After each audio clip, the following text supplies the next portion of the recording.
창세기 22장 1절에서 2절까지 말씀입니다. 창세기 22장 1절에서 2절까지 말씀 다 같이 우리 한 목소리로 함께 읽습니다. 시작. 그 일 후에 하나님이 아브라함을 시험하시려고 그를 부르시되 아브라함아 하시니 그가 이르되 내가 여기 있나이다. 여호와께서 이르시되 내 아들 내 사랑하는 독자 이삭을 데리고 모리아 땅으로 가서 내가 내게 일려준 한 산 거기서 그를 번제로 드리라. 아멘. 오늘 저는 네 번째 시간으로 왜 이런 일을 지금 겪는가 함께 따라할까요? 알 때까지 낮추시니. 오늘 저는 힘이 되게 없어요.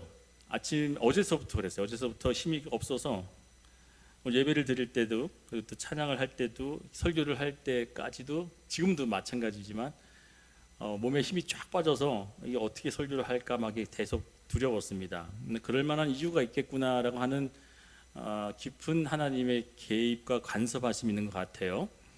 여러분, 질문을 하는 이유가 뭘까요? 여러분 지금 4주째 이런 질문을 하고 있지 않습니까? 왜 이런 일을 지금 겪는가? 정말 고민해 보셨습니까? 질문을 하는 이유는 크게 두 가지죠. 몰라서 질문하는 경우가 있고요, 아는데 그 사람의 속마음이 무엇인지를 알고자 질문하는 경우가 있습니다. 이 질문을 계속 우리에게 던지면서 이 시리즈로 하고 있는 이 질문 속에서 답을 찾지 못하고 계속 헤매고 있으면 어쩌면 하나님께서 저에게 계속 이 말씀을 이 시리즈로 계속 주실 것 같아요. 이 질문에 답을 찾지 않은 상태에서, 답조차 관심을 갖지 않고 전혀 문제 삼지 않는 인생으로 살겠다라고 한다면 우리 인생은 하나님의 말씀 속에 답은커녕 하나님도 관심 없이 내 인생에 그냥 내버려 둔 채 살겠다라고 하는 마음일 수도 있다는 겁니다. 그러면 오늘 등장하는 아브라함에게 등장해서 하나님께 이렇게 얘기하시죠. 내 아들 독자 한 명밖에 없는 그 아들을 나에게 달라. 여러분, 이렇게 질문을 하신다면 저에게 적용을 했습니다.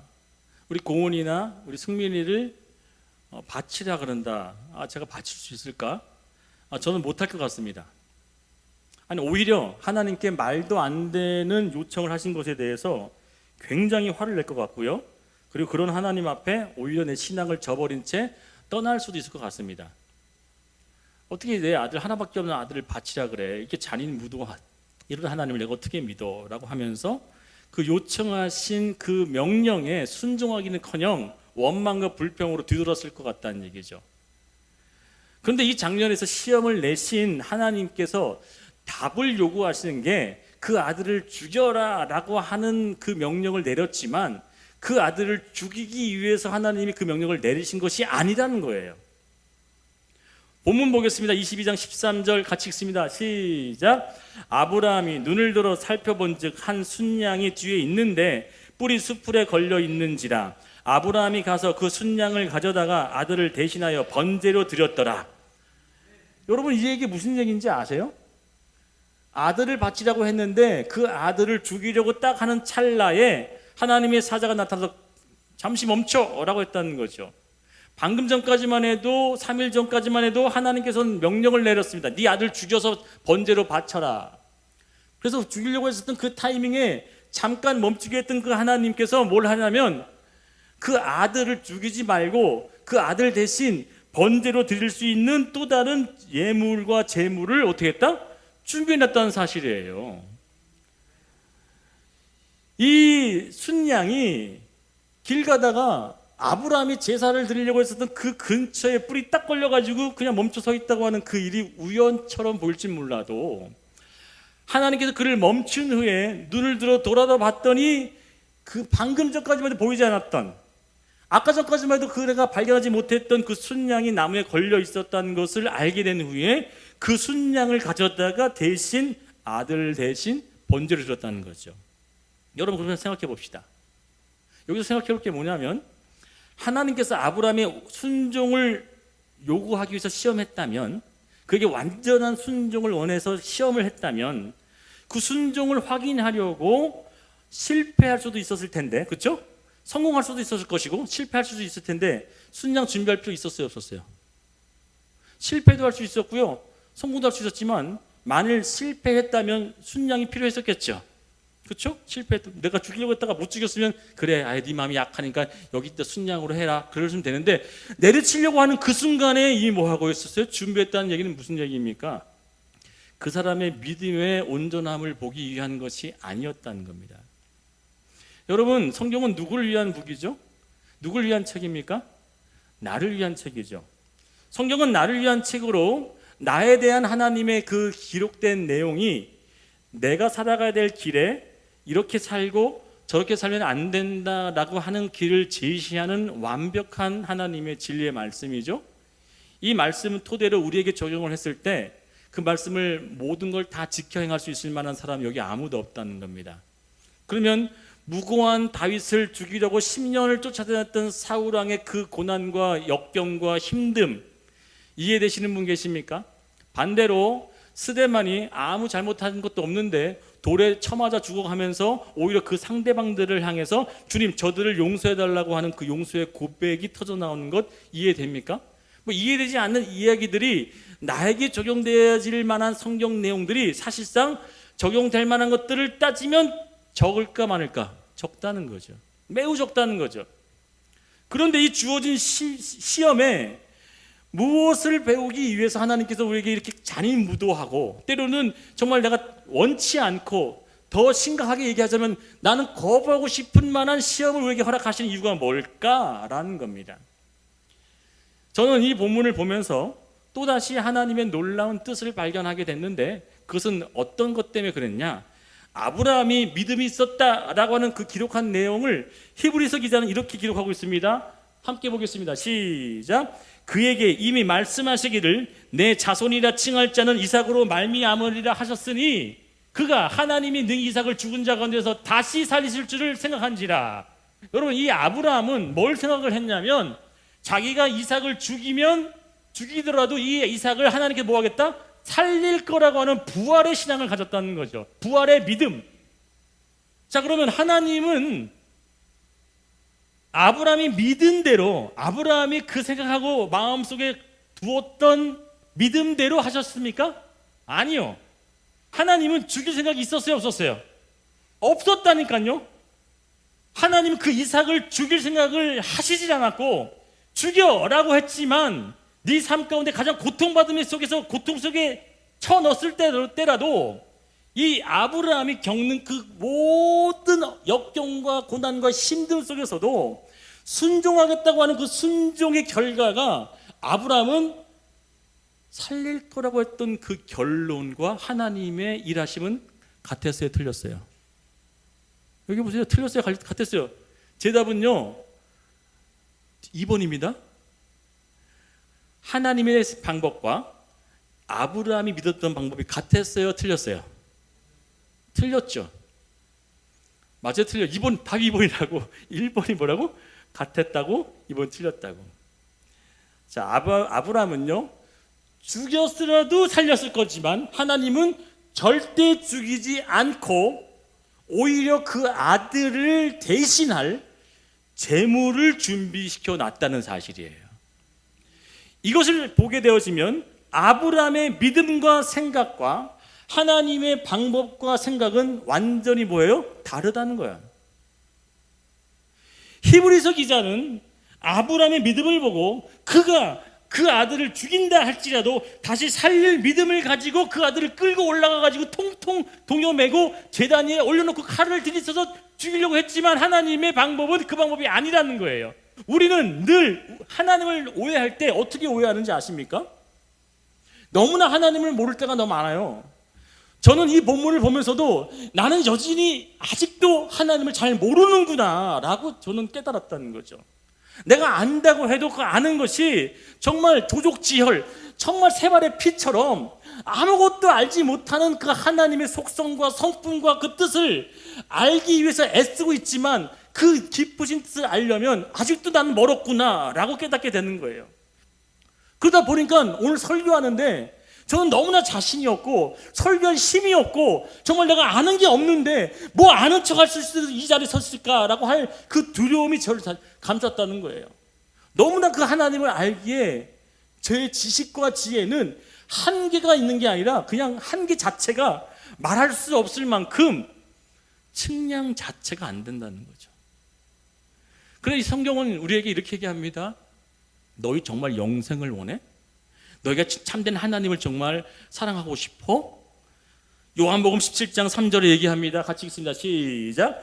영생은 곧 유일하신 참 하나님과 그가 보내신 자 예수 그리스도를 뭐래요? 뭐 하는 것이래요? 아는 것이래요. 아는 것. 정말 여러분이 하나님을 알고 싶습니까? 뻥치지 마세요. 거짓말하지 마시라고요. 정말 하나님을 알기 원하신다면 그분을 위해서 주일날 딱 여기 정해진 이 시간만 알려고 하는 것이 아니라 매 순간 주어진 순간 일들 속에서, 내가 만나는 사람들 속에서도, 내가 이뤄지는 내 벌어진 상황 속에서도 하나님이 어떻게 하시려고 그러실까라고 고민하고 살펴보는 게 하나님을 알고자 하는 마음인 줄 믿습니다. 예배 시간만 나와서 예배를 드리고자 하는 그 마음뿐이 아니라 순간순간마다 주어진 내 일에, 만나지는 사람, 벌어진 일, 내게 주어진 고통, 내가 원하지 않는 일 속에서도 하나님을 보려고 하는, 그 하나님을 느끼려고 하는, 그 알려고 하는 그 마음, 그 알미 과연 여러분 가운데 얼마나 있냐는 얘기죠. 하나님의 계획은 어느 정도 알 수 있을지언정 그분의 깊으신 뜻은 알기에 우리는 너무나 부족하다는 것. 명령만 보면 너무 실망스럽죠. 자기 아들을 죽이라는데 잔인하잖아요. 명령만 들으면 너무나 정말 괘씸하다 못해 하나님 정말 이렇게 짓궂을 수 있을까? 짓궂다는 표현도 정말 부드럽죠. 이렇게 잔혹할 수 있을까? 라고 할 수 있죠. 이걸 뒤집어서 여러분께 얘기해 볼게요. 왜 내 사업을 망하게 만드셨지? 왜 내가 잘 되고 있는 내 일들을 망쳐놨을까? 내 경제적 상황을 왜 하나님께서 바닥을 치게 만들었으며, 내 건강한 육체 가운데 병들게 만들었으며, 내 삶 가운데 하나님께서 주셨다고 하는 이 모든 일들 속에 내가 원치 않는 일들을 왜 주시는 걸까? 라고 하는 그 고민을 하면서 우리는 하나님께 집중하기보다는 그 일이 벌어진 그 환경과 상황과 사람에게 더 집중하지 않았습니까? 정말 하나님을 알고자 했다면 우리는 그 하나님 속에 무엇을 발견해야 되는지 아십니까? 우리는 지금 벌써 오늘 주보에 제가 호수를 봤어요. 470호. 나누기 52를 했더니 몇 번인지 아세요? 9년이더라고요. 9년이 넘었어요. 9년이 넘도록 제가 이 주보를 만들면서, 주보를 만들지 않았던 한 8주, 9주 있었죠, 그죠? 우리가 모이지 못한 날, 그것까지 치게 되면요, 거의 500회 가까운 만큼 주보를 찍어냈어요. 이 주보를 찍어낸 것 외에 이 목사가 단 한 번도 빠지지 않고 했었던 외침이 뭐였죠? 하나님은 선하십니다를 외쳤어요. 정말 여러분 삶에 하나님 선하세요? 장현이가 아니래요. 고개를 절레절레 져요. 예, 저게 진심의 대답이죠. 정말 선하신 것 같지 않아요. 악독한 것 같아요. 나만 못 살게 구는 것 같아요. 나만 집요하게 나한테 집착하는 것 같아서 싫어요. 그런데도 그 선한 하나님을 우리는 선하게 고백되어지는 날이 올 때 비로소 우리에게 이렇게 너는 뭐한 자다라고 얘기한다는 거죠. 그 답이 뭔지 이따가 알려줄게요. 너가 네 입술 속에서 하나님은 정말 선하신 분입니다라고 하는 고백이 탁 터져 나올 때 너는 이런 자야 라고 해주신다는 거예요. 그 답을 이따가 얘기할 거예요. 자, 그렇다면 이 답을 알기 전에 우리가 주어진 매 순간순간마다 겪는 일들이 무엇으로 이루어졌는지를 알아야 되겠죠. 그래서 제가 현대인의 성경으로 로마서 9장 15절 16절 말씀을 찾아왔습니다. 같이 읽습니다. 시작. 하나님은 모세에게 나는 은혜 베풀 자에게 은혜를 베풀고 불쌍히 여길 자를 불쌍히 여길 것이다 라고 말씀하셨습니다. 그러므로 하나님의 축복은 사람이 원하거나 노력한다고 해서 받는 것이 아니라 하나님께서 자비를 베푸셔야 받습니다. 할렐루야. 뭐라고요? 사람이 원하거나 노력한다고 얻어지는 것이 아니라 하나님께서 뭘 하셔야 된다고요? 자비를 베푸셔야 얻어진다. 여러분, 이 질문을 벌써 4주째 하고 있습니다. 하나님, 지금 왜 이런 일을 내가 겪습니까? 라고 하는 이 시간 속에 우리는 지금 겪고 있는 이 일도 나는 원치 않고 나는 거부하고 싶어도 이 일 속에 내 마지막 고백은 하나님은 그러심에도 불구하고 선하셨군요 라고 하는 그 고백이 탁 터져 나오는 순간에 하나님은 그 진실된 마음을 보시면서 너는 이런 자야 라고 해주는 것이 과연 우리에게는 어떤 의미가 되어질지가 매우 중요하다는 거예요. 오늘 지 자비를 베푸신 하나님 앞에 저는 어릴 적부터 쇠뇌를 당하듯이 이런 소리를 너무나 많이 들었어요. 아니, 여러분들도 많이 들었을 거예요. 모태신앙 아니면 신앙을 최소 20-30년 하시는 분들은 이런 설교를 한 번이라도 들었을 거예요. 여러분, 하나님이 어느 명령을 내리시고 하나님 여러분께 어떤 것을 제안했는데도 불구하고 여러분 지키지 아니하시면 하나님이 어떻게 하신다? 혼내신다 그러세요? 안 그러세요? 맞기 전에 뭐 하시래요? 순종하라는 얘기 들었어요? 안 들었어요? 나만 들었나?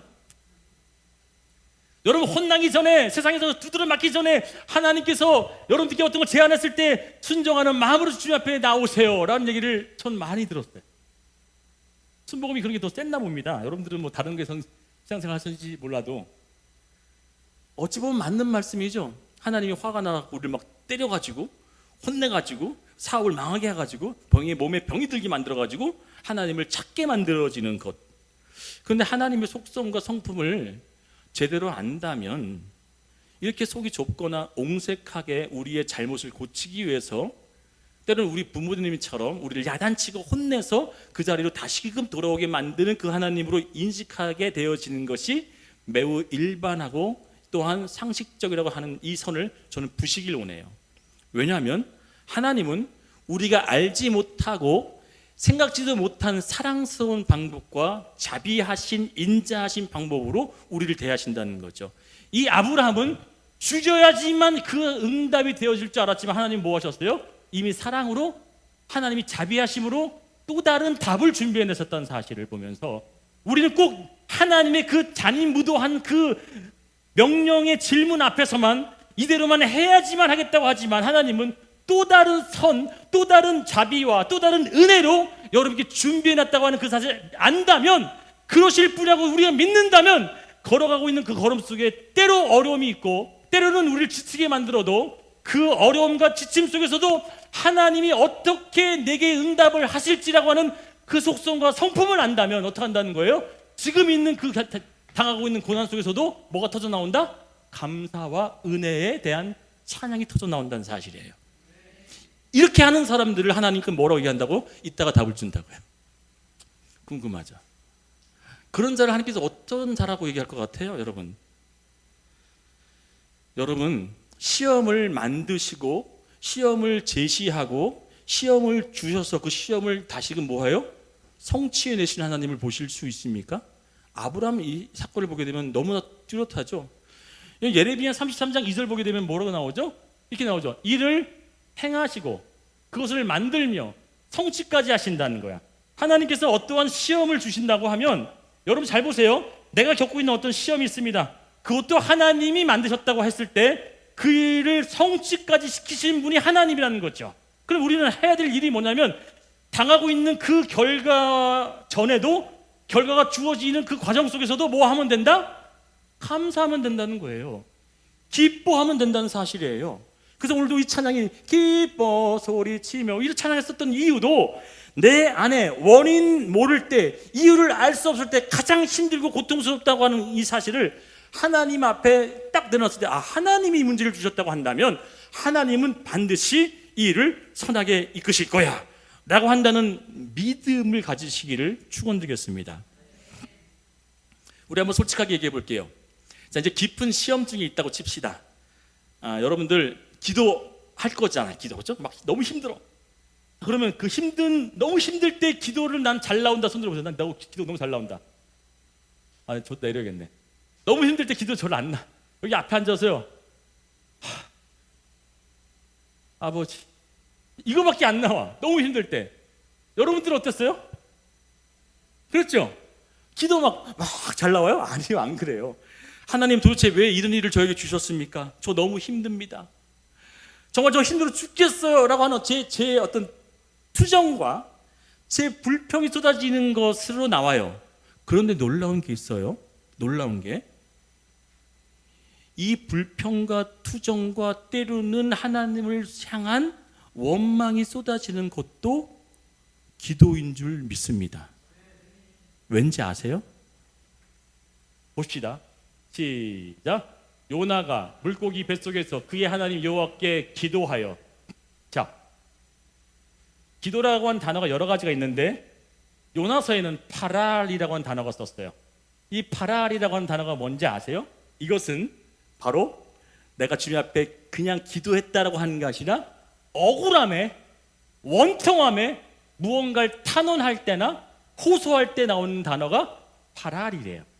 자, 그러면 여러분 지금 겪고 있는 그 고통과 어려움의 문제 속에 마음을 잘 정돈하고 하나님 앞에 기도를 드리는 그 기도 마음은 100점이겠지만 원망할 대상을 향해서, 그게 하나님이라도 그 원망할 대상을 향해서 하나님 앞에 내가 하소연하고 투정 부리는 것도 뭐라는 거예요?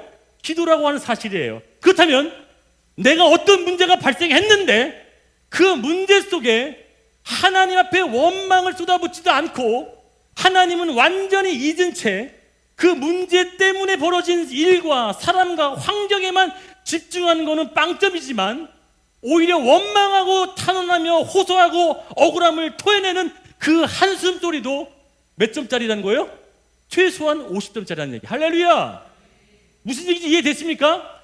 하나님 앞에 하나님을 기억지도 아니하고 세상적으로 계속 달려나가고 방법적인 것으로 계속 추구해보고 내가 사람들로 해서 되게 열심히 해보려고 하는 그 하나님을 잊은 채 쏟아버린 것은 빵점이지만 오히려 내가 화나고 열받고 짜증났지만 하나님께 토해내고 있는 그 한숨 소리 하나의 기도도 이미 50점을 차지하여 하나님께로 향해져 있다는 사실을 믿으시길 축원드리겠습니다. 이해되시죠? 여기까지. 그 이해되는 이 한 사람의 심령을 요나가 그랬다는 거예요. 요나가 막 미치겠는 거야. 막 원망을 하는 거겠죠. 그 물고기 뱃속에 갇혀가지고. 그런데 그 기도의 내용도 하나님 뭐 하셨다? 들으시고 그를 다시금 3일 만에 토해내셨다는 거죠. 햇빛 밖으로. 여러분, 문제가 생길 때마다 하나님이 아닌 다른 쪽으로 향하신 분이 얼마나 많은지 아세요? 여러분들은 어땠습니까? 가만히 생각해 보세요. 내가 친구의 관계에 문제가 생겼어요. 내 경제적 어려움에 문제가 생겼어요. 내가 사업에 하다가 사업에 어떤 문제가 생겼어요. 어떤 중요한 일에 있어서 어떤 기로에 딱 서 있어요. 어떤 상황의 판단이 있을 때 문제에 대한 일들이 있다고 칩시다. 여러분 가장 먼저 뭘 했습니까? 그게 여러분의 신앙이었다는 거예요. 그게 바로 하나님 앞에 하나님을 기억하고 살아가는 사람의 온전한 모습이었냐고 하는 것을 저는 이 자리에서 오늘 얘기한다는 거예요. 과연 나는 뭘 했을까? 나는 무엇에 더 집중했을까? 무엇에 내 마음을 더 쏟아줬을까라고 하는 것. 여러분 오늘 이제 답을 제가 알려드려야 되겠죠? 오늘 설교 되게 빨리 끝났어요. 이제 끝났어요. 우리에게 이런 시련과 아픔과 고통을 주시는 목적은 무엇일까요? 그렇다면 왜 이런 문제를 주시고 왜 이런 어려움을 주시고 왜 이런 힘듦을 주셨을까요? 저를 한번 집중해서 보세요. 자, 왜 내게 이런 어려움을 주셨는지에 대한 답은 찾기 어렵다고 한다면 그러면 이런 방법을 써보셨으면 좋겠습니다. 제가 말씀을 하나 딱 떠올릴 거예요. 이게 오늘 말씀의 하이라이트예요. 창세기 22장 이 아브라함을 한테 네 아들 바쳐 라고 했었던 그 하나님의 명령 전에 아브라함을 처음 만났던, 저를 보세요 동균아, 아브라함을 처음 만났을 때 하나님이 아브라함에게 첫 마디가 뭔지 아세요? 내가 너를 복의 근원으로 만들겠다. 할렐루야. 승민아 여기 봐. 여기 보라. 내가 너를 복의 근원으로 만들겠다. 복의 근원. 자, 우리 복 좋아하잖아. 우리 복 얼마나 좋아해. 복의 근원을 만들겠다고 했었던 이 하나님의 복의 근원이 무엇이었을까? 이 복이 과연 무엇이었을까를 알아야 되겠죠. 하나님이 너 아브라함 너로 말미암아 내가 복의 근원을 만들 거야 라고 했어. 이 복이 무엇일까를 알면은 우리 이 복을 너무나 가지고 싶어 했지만 진짜 답인 이 복을 알게 되어진다면 누구나는 가질 수 없어.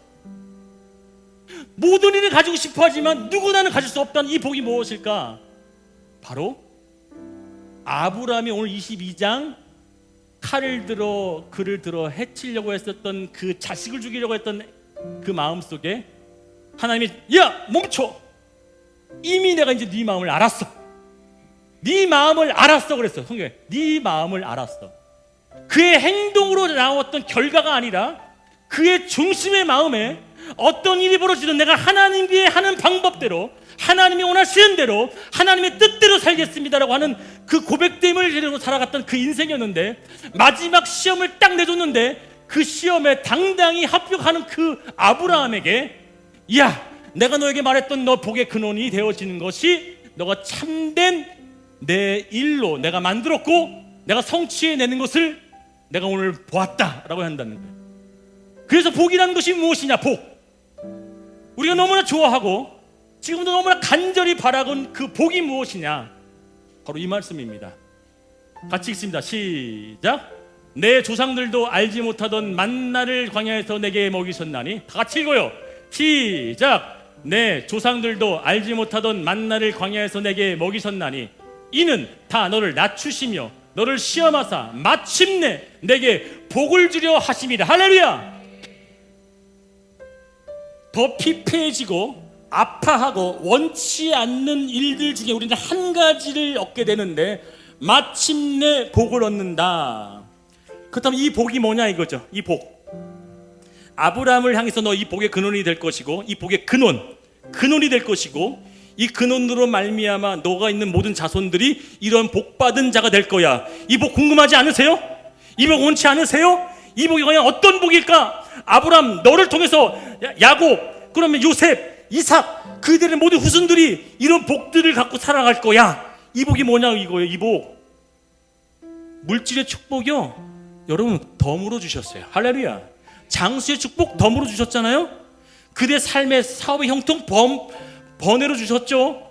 그런데 이 진짜 이 축복이 무엇인지 알면 여러분들 겪고 있는 그 모든 것들이 다 얻어질 수 있다는 거예요. 이 복이 무엇이냐면 이 본문에 등장하는 이 복의 단어를 알면 바로 아브라함에게 썼던 그 복의 단어가 똑같은 단어였거든요. 이것도 되게 다음에 시험 문제로 낼게요. 15,000자를 걸고.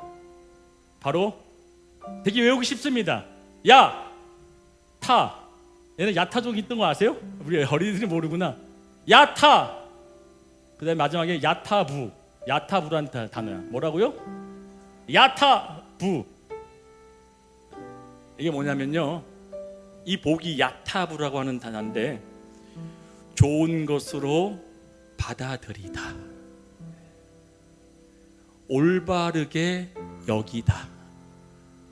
무슨 얘기인지 아십니까? 복이 뭐라고요?